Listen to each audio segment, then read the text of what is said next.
Helicopter দুর্ঘটনায় মারা গেছেন ইরানের প্রেসিডেন্ট ইব্রাহিম রাইসি ও পররাষ্ট্রমন্ত্রী হোসেইন আমির আবদুল্লাহিয়ান সহ আরও ৮ জন। মোট ৯টি প্রাণ কেড়ে নেওয়া দুর্ঘটনার পরই উঠেছে প্রশ্ন, এটা কি দুর্ঘটনা নাকি হত্যাকাণ্ড? যদিও ইরান একে নিছক দুর্ঘটনা বলেই দাবি করছে, তবুও কিছু ইরানি মনে করেন এর পিছনে যুক্তরাষ্ট্র কিংবা ইসরায়েলের হাত থাকতে পারে।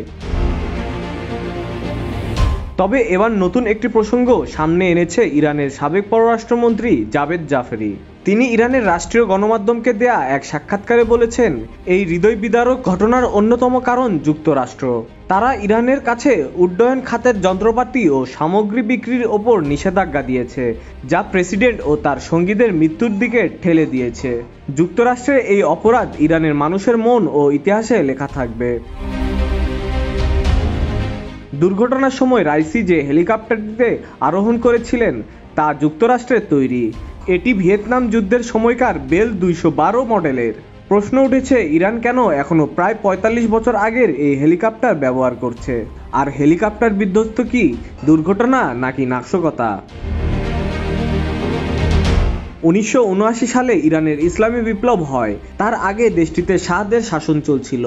ওই বিপ্লবের আগে বেল ২১২ মডেলের হেলিকপ্টার কিনেছিলেন মার্কিন ঘেঁষা ইরানের সর্বশেষ শাসক শাহ মোহাম্মদ রেজা পাহলভি।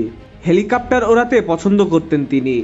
মাঝে মাঝে ইরানিয়ান এম্পেরিয়াল এয়ার ফোর্সের মার্শালের পোশাক পরে হেলিকপ্টার ওড়াতেন শাহ মোহাম্মদ রেজা পাহলভি। যুক্তরাষ্ট্রের টেক্সাসের ফোর্ট ওর্থে বেল ২১২ হেলিকপ্টারের উৎপাদন শুরু হয়। পরে ১৯৮৮ সালে কানাডার কিউবেকের মিরাবেল শহরে এর ফ্যাক্টরি সরিয়ে নেওয়া হয়।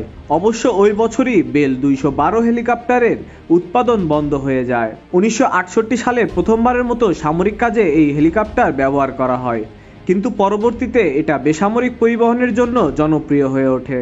পাইলট সহ ১৫ জন আরোহী বহনের সক্ষমতা রয়েছে বেল ২১২ হেলিকপ্টারের। এই হেলিকপ্টারকে আগুন নির্বাপনের মিশনে ব্যবহার করা যায়। এছাড়া কার্গো হিসেবে এবং স্থল বাহিনীকে সহায়তার জন্য বেল ২১২ হেলিকপ্টার দারুণ মানানসই। এদিকে ইরানের প্রেসিডেন্ট ইব্রাহিম রাইসি ও পররাষ্ট্রমন্ত্রী আমির আবদুল্লাহিয়ানকে বহন করা হেলিকপ্টারটি বিধ্বস্তের পেছনে এখন পর্যন্ত প্রাকৃতিক দুর্যোগকে দায়ী করা হচ্ছে। ইরান বলছে, কুয়াশাচ্ছন্ন বৈরী আবহাওয়ার কারণে রাইসি ও তার সহযাত্রীরা এমন দুর্ঘটনার কবলে পড়েছেন। তবে অতীত ইতিহাস ও সমসাময়িক ঘটনার কারণে এর পিছনে ইরানের সঙ্গে শত্রুতাপূর্ণ সম্পর্ক থাকা ইসরায়েলের নামও উঠে আসছে। ইরানের পক্ষ থেকে এখন পর্যন্ত অভিযোগ না উঠলেও ইসরায়েল সম্পৃক্ত আছে বলে গুঞ্জন উঠেছে। ইরানের সংবাদ মাধ্যমের বিভিন্ন সাংঘর্ষিক তথ্য, সরকারি কর্মকর্তাদের মন্তব্য ও পরে তা ভুল প্রমাণিত হওয়া দুর্ঘটনাটির কারণ নিয়ে অনেকের মনে সন্দেহ দেখা দিচ্ছে।